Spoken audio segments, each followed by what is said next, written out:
Shalom teman-teman, perkenalkan saya Catherine dan selamat datang di Summercast Devotion.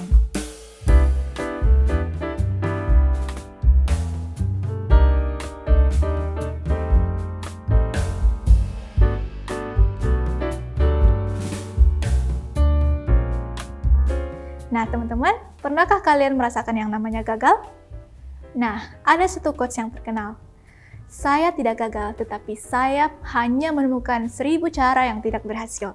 Demikianlah ucap seorang penemu yang terkenal, yaitu Thomas Edison. Nah, berhubung dengan kegagalan, siapa sih yang mau gagal dalam hidupnya? Tentu saja tidak ada, teman-teman.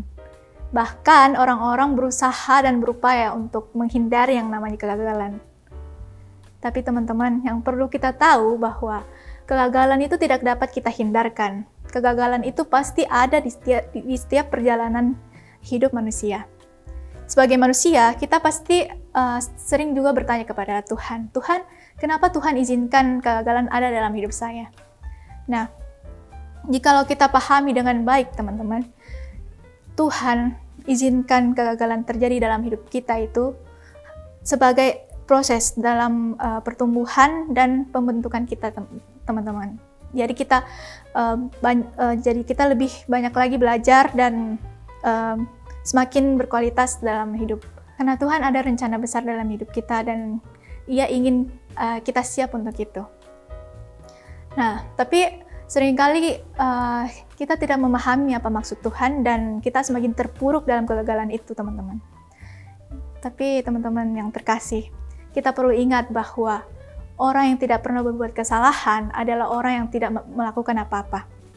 Tapi selama ini kita tidak mungkin kan tidak berbuat apa-apa. Jadi kegagalan bukanlah suatu hal yang langka, teman-teman. Nah, lalu bagaimana cara kita membuat kegagalan itu menjadi kemenangan? Nah, mari buka Alkitab kita di Amsal 24 ayat 16.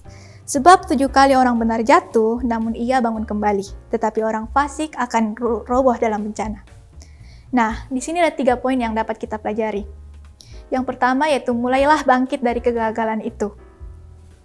Orang sukses yang kita kenal saat ini, misalnya seperti Thomas Edison itu, ia tidak serta-merta menjadi penemu yang terkenal. Ia pasti juga mengalami kegagalan dalam proses penemuannya. Dan juga kita juga dapat belajar dari Rahab, yang mengalami kegagalan juga, yaitu ia melanggar hukum moral karena profesinya, tetapi ia mau belajar dari kesalahannya dan menjadi pribadi yang lebih baik lagi untuk Tuhan. Nah, jadi teman-teman, belajarlah untuk berbesar hati, karena hanya orang yang berani bangkit dari kegagalan yang berhasil dalam hidupnya, teman-teman. Nah, yang kedua, yaitu ialah kita harus mengubah pandangan kita. Kita harus berhenti menyalahkan dan berpikir negatif. Kita harus belajar untuk mengubah pandangan kita dari negatif ke positif, teman-teman. Yang kedua ialah mengubah pandangan kita. Kita harus berhenti menyalahkan dan berhenti untuk berpikir negatif. Tetapi ubahlah pemikiran itu menjadi pandangan yang positif. Memang sakit rasanya. Apa yang kita sudah rencanakan itu tidak tercapai. Tetapi kita perlu ingat, teman-teman, dalam Roma 5 ayat 3-5, yaitu berkata bahwa kesengsaraan itu menimbulkan ketekunan, dan ketekunan menimbulkan tahan uji menimbulkan pengharapan. Tuhan ingin kita bertumbuh jadi lebih baik lagi dan menjadi pribadi yang lebih berkualitas. Nah, jadikan kegagalan itu sebagai cambuk untuk kita lebih bertekun lagi dan belajarlah dari kesalahan dan berusaha untuk memperbaikinya, teman-teman.